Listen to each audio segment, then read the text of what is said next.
Докторот Нино Васев бара друг обвинител да го застапува обвинението онкологија.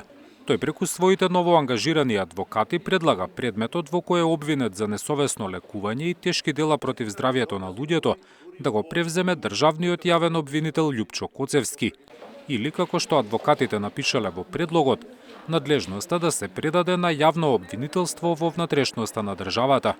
Одбраната оценила дека обвинението е нестручно и нема докази за вина кај онкологот Васев. Побаравме мислење и повторна реевалуација на двата обвинителни акти од државниот јавен обвинител, кој тоа право го има според законот, со аргументи и факти ставени во предлогот.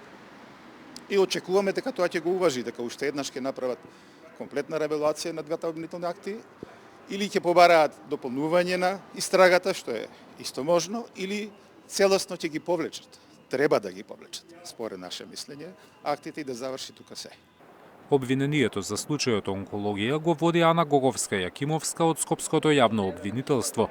Откако го слушна предлогот на адвокатите, побара одложување на денешното рочиште, на кое требаше да сведочат роднини на починати пациенти.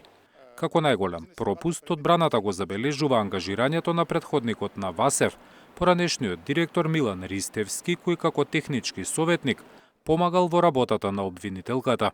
Значи не може да оставите вие лекарот да ви кажува докрај што ќе биде и тој да го пише обвинителниот акт. Вие мора да се запознаете со таа работа, да читате, да прашувате и да се обезбедите со нужно познавање на материјата која е предмет на обвинителните акти. Тоа овде не е направено.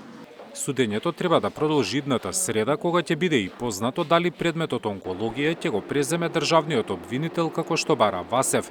Во случајот обвинети се и онколозите Симонида Црвенкова и Драган Јакимовски. И се судеше и на Мери Пешевска, но таа призна вина и доби условна осуда. Зоран Јаневски, Сител телевизија.